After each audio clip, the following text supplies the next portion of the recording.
The winner of the commercial building category is 255 The High Street, Guildford. And the judges selected this building because it gives a new gateway building at the top end of the High Street to Guildford, and it gives a new contemporary office and retail building to the town centre. And I'm here today with the architect, Jai Sanghera, from the Architects DNA. And I'm going to ask Jai a few key questions. So, Jai, what have been the biggest challenges to you when you started working on this project? The first day I came here, there was two things that came to mind immediately. As an architect, I just saw the possibilities of reinstating, re-energizing the elevations, bringing them back to their, sort of celebrating the structural mullions, obviously. And then, equally important, is how the building actually improved the connectivity of the building, basically in terms of its context, and enhancing the linkages to the wider sort of surroundings. And I think there were sort of three areas that we looked at. One is the entrance area that we're in. There actually was a second stair going from the ground to the first floor, which we got rid of. It was a superfluous stair, actually. And then we actually reinstated the entrance in a more sort of, well, basically a more welcoming entrance with a larger scale. It was very understated historically. The retail area was not really as animated as it is today, and that was really important. And there's a subtlety that people don't realise is on the east flank, the building was basically turning itself away from G-Live, and it was all brick. So we've introduced windows. Obviously at the moment the curb have actually blanked them out, but there is still, you know, you can get light sort of transmitting through it. Yes. And I think that was really important, that it engages with the wider surroundings and the G-Live. The key thing that I also realised is that this is an incredibly prominent site.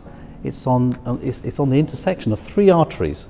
You've got the High Street, you've got Epsom Road and London Road. It's not very often you have a building of this sort of prominence, and it's got four elevations that you have to address, which you didn't really do historically. Yeah. And that's what we've addressed, I think, on all sides. So when you started the project, what were the opportunities that you identified that were presented to you with this project? The client's aspiration was for a simple design with a sort of modern low energy solution. It was a combination of air source heat pumps with mixed mode ventilation. Basically you can open the windows, and that effectively, along with, by the way, the LED lights, that allowed us to get to an EPC A. Without the mixed mode that would have been very difficult, and of course we achieved BREEAM very good. Creating the additional floor space, I explained earlier about the two-storey, that was actually quite important for the client, but by actually not demolishing and rebuilding, we've actually minimised on embodied CO2 emissions, and I think that was a fundamental objective of the scheme in terms of sustainability. The other final one, really, which I thought was really key, is to rationalise and declutter the floor plates, because that was the pièce de résistance of this scheme, actually, in many ways. And why? Because the existing toilet cores were on each side of the stairs.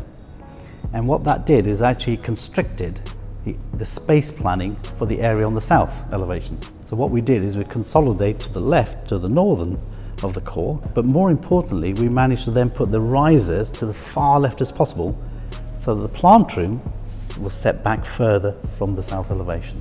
And my final question is, which aspects of the project have either given you or the client the greatest delight? Yeah, I think what's fundamental is that now the building has animation, it's got a personality, and not least of all, now talks and interacts with its neighbours. And I think for me, I can safely say that it's now firmly on the map in Guildford.